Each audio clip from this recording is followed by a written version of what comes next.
በአማራ ክልል እየተካሄደ የሚገኘው የእርስ በርስ ጦርነት በተመለከተ ዓለም አቀፍ መገናኛ ብዙሃን ሰፊ ዘገባ ሽፋን ጥልቅ ትንታኔን ጨምሮ የተለያዩ መሰናዶዎችን እያሰራጩ ነው። The Conversation የተሰኘው ድረገጽም የኢትዮጵያ እርስ በርስ ጦርነት ከአማጽያኑ ጀርባ ያለው ምክንያት ምንድነው ሲል በሁለት ዩኒቨርሲቲ ተመራማሪዎች የተጻፈ ሐተታን ለንባብ አብቅቷል። ሐተታውን ከመንግስታዊ መግለጫዎችና ከሌሎች አካላት ሪፖርቶች ጋር አዛንቀን እንደሚከተለው አሰናድተናል። አብረን እንቆይ።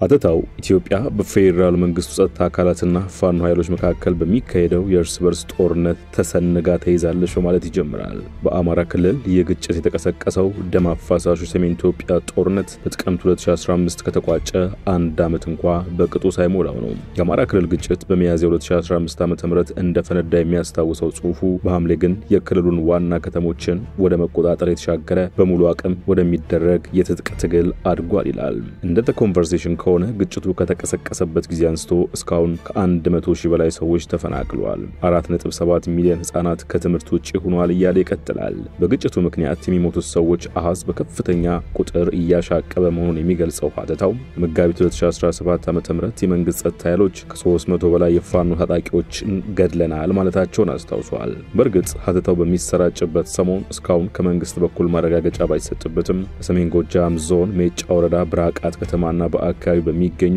ስንኳ አርሴማና ፍጣ ስፍራዎች ሰኞ መጋቢት 22 ቀን 2017 ዓ.ም የመንግስት ጸጥታ አካላት ቤት ለቤትና መንገድ ላይ ፈጸሙት በተባለ ጥቃት ከ40 በላይ ሰላማዊ ሰዎች መገደላቸው ተዘግቧል። የተማሪዎችን ጉዳይ በተመለከተም የትምህርት ሚኒስትሩ ብርሃኑ ነጋ አንዳንድ ሲሉ በጠሯቸው የኢትዮጵያ አካባቢዎች በግጭትና ተፈጥሮ አደጋዎች ምክንያት ከ7 ሚሊዮን በላይ ተማሪዎች ከትምህርት ቤት ደጃፎች ከራቁ መሰነባበታቸውን አስታውቀው ነበር። ድረገጹ መንግስት ገድያቸዋለሁ ያላቸው የ300 ፋኖች ጉዳይም ከሁለት ሳምንት በፊት ከወጣው የመከላከያ ሰራዊት መግለጫ የተወሰደ ነው። በወቅቱ የፋኖ ኃይሎች በጋራ ሆነው ዘመቻ አንድነት ሲሉ የጠሩት ውጊያ ያካሄዱ ሲሆን በስድስት አካባቢዎች የተደረጉትን ዘመቻዎች የመሩትና ያስተባበሩት ከትግራይ ወታደራዊ መኮንኖች አንደኛው የሆኑት ብርጋዴር ጄኔራል ምግበይ ኃይለ መሆናቸውን ገልጾ ነበር።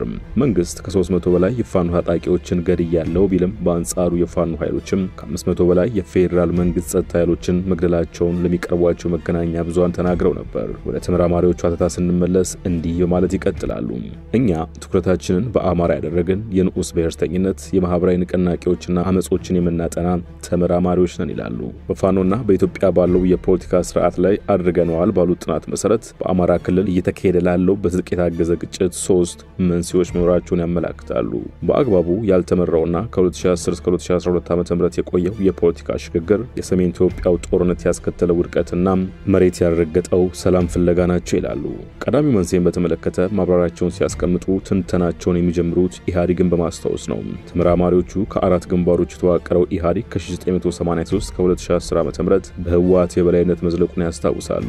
ይሁንና ከ2000ዎቹ አጋማሽ በኋላ ባጋጠመው የፖለቲካ ቀውስ ሀገር ያለመረጋጋት የተቃዋሚዎች መዋከብና የዘፈቀደ ስር ባስከተለው ንቅናቄ ኢህአዴግ ለውጥ እንደሚያስፈልገው ያምናል። ሁለቱ አባላት የኦሮሞ ህዝቦች ዲሞክራሲያዊ ንቅናቄ ኦህዴድና ብሔረ አማራ ዲሞክራሲያዊ ንቅናቄ ብአዴን ኢህአዴግ ለሶስት አስርት ዓመታት በበላይነት ተቋጣጣረውን ህወሓትን ለመፈንገል ይወጥናሉ።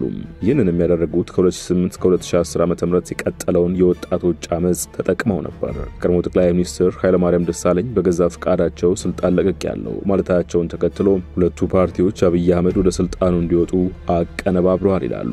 ለቅጽበትም ቢሆን በአማራና ኦሮሞ የፖለቲካ ድርጅቶች መካከል ያለው ግንኙነት የእኩዮሽ ይመስል ነበር፣ ግን አልዘለቀም። በህዳር 2012 ዓ.ም አብይ አህመድ ኢህአዴግ የተሰኘውን ግንባር አፍርሰው ህወሓትን ቀንሰው አንድ ነጠላ ፓርቲ መሰረቱ፣ ብልጽግናን። በዚህም ጊዜ የኦሮሞ ክንፍ ራሱን የብልጽግና ፓርቲ አስኳል አድርጎ አስቀመጠ።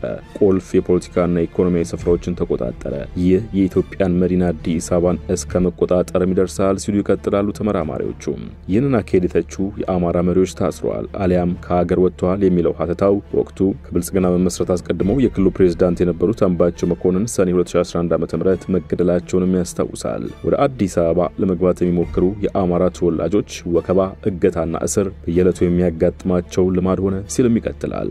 በአብዛኞቹ የሀገሪቱ አካባቢዎችም የአማራ ተወላጆች ማንነት ተኮር ጥቃት ሲፈጸምባቸው እንደቆየ ያስታወሰው ጽሑፉ ይህ ደግሞ መንግስትን የሚቃወሙ ሰልፎችንና እምቢተኝነቶችን አዋልዷል በማለት የመጀመሪያው መንስኤ ይቋጫል። ሁለተኛው ደግሞ የሰሜን ኢትዮጵያው ጦርነት ውድቀት ነው ይላል። በደቡብ አፍሪካ የተፈረመው ዘላቂ ግጭት ማቆም ስምምነት ጦርነቱን ቢያስቆመው በአማራ በኩል ያለውን የመገለል ስሜት ስር እንዲሰድ አድርጎታል ይላል። ስምምነቱ በትግራይ የጠመንጃ ፈሙዞችን ጸጥ ቢያሰኝም በፕሪቶሪያ ውል በጦርነት የተጎዳው የአማራ ክልል አለመወከሉን ያውሳል። ምንም እንኳን አተታው ይህን ቢልም በወቅቱ ይሄው ጉዳይ በፓርላማ የተነሳላቸው ጠቅላይ ሚኒስትር አብይ አህመድ በዚያን ጊዜ የእርሳቸው ምክትል የነበሩት ደመቀ መኮንን በተደራዳሪ ቡድን ውስጥ መካተታቸውን በመግለጽ ቅሬታውን ውድቅ አድርገውት ነበር። አብይ ደመቀ በቡድን ውስጥ ተካተዋል ቢሉም በደቡብ አፍሪካ ፕሪቶሪያ ስምምነትም ሆነ በናይሮቢው የትግበራ ሰነድ በሚፈረምበት ወቅት ሬድዋን ሁሴንና ፊልድ ማርሻል ብርሃኑ ጁላ እንጂ የወቅቱ ምክትል ጠቅላይ ሚኒስትር ደመቀ መኮንን በስፍራው እንዳልነበሩ የወጡት መረጃዎች አመላክተዋል። ጽሑፉ ታዲያ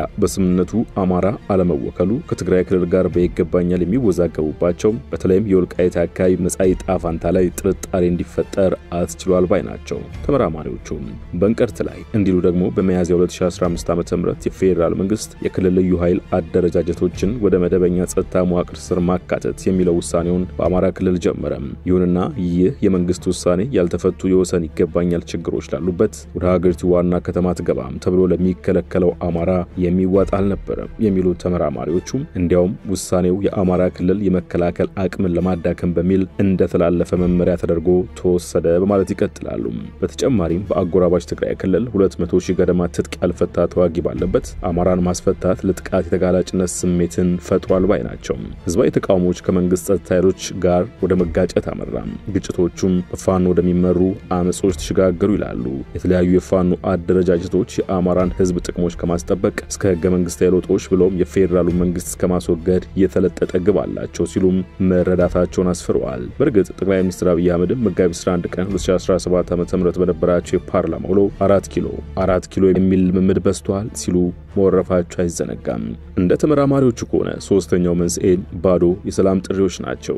መንግስት የፋኖን አመጽ በጉልበት ለመግታት የቆረጠ ይመስላል በማለት የመጨረሻ ነጥባቸው መተንተን የቀጠሉት ተመራማሪዎቹ በሐምሌ 8 ቀን 2015 ዓ.ም የታወጀውንና ለ6 ወራት ተራዝሞ የነበረውን የአስቸኳይ ጊዜ አዋጅ ወደ ማስታወስ ይሸጋግራሉ።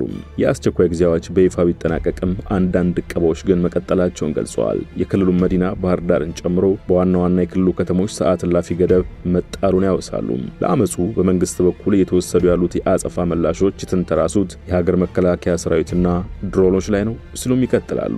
በሌላ በኩል ደግሞ መንግስት ለሰላም ንግግሩ በሩ ክፍት መሆኑን ይገልጻል የሚለው ሀተታው ነገር ግን መተማመን ሊፈጥሩ የሚችሉ የፖለቲካ እስረኞችን እንደመፍታት ያሉ እርምጃዎችን አልወሰደም ሲል ይተቻል። የአማራ ክልል ሰላም ምክር ቤት የተሰኘ አደረጃጀት ሁለቱን ኃይሎች ድርድር እንዲያካሂዱ የአመቻችነት ሚና ወስዶ ስራ ቢጀምርም ውጤታማ ሳይሆን ቀርቷል የሚለው ጽሑፉ የመንግስት የሰላም ጥሪዎችም እጅ ስጡ ናቸው ሲል ይበይነዋል። መንግስት በተናጠል ከፋኖ አደረጃጀቶች ጋር የመነጋገር ፍላጎት አለው ሲሉ የሚቀጥሉት ተመራማሪዎቹ ይህም የፋኖ ኃይልን ይበልጥ ለመከፋፈል ያለመ መሆኑን ያመላክታሉ።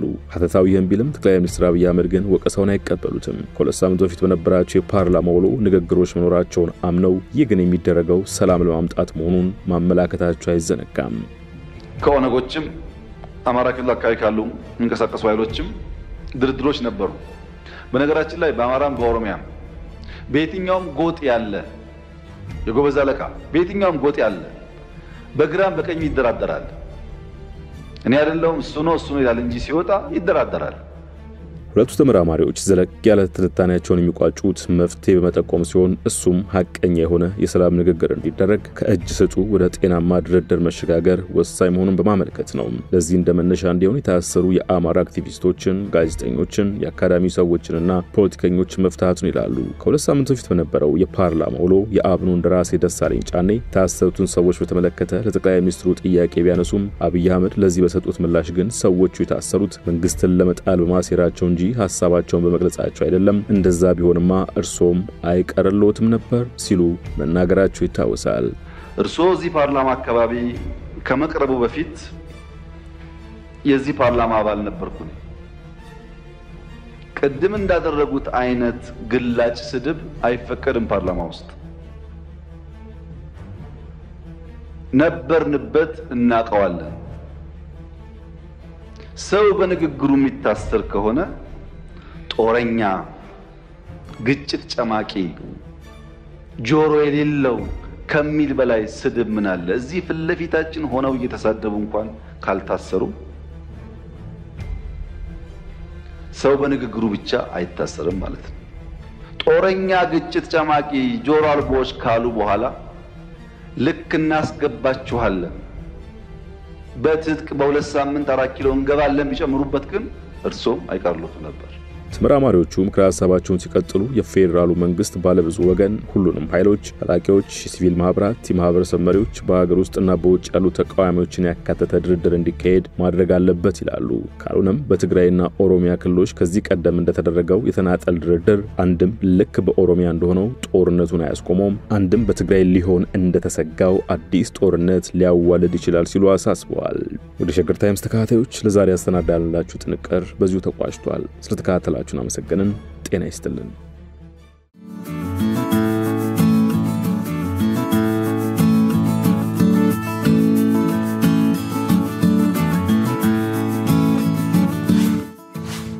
ሸገር ታይምስ ሚዲያን ሰብስክራይብ በማድረግና ደወሉን በመጫን ይከተሉን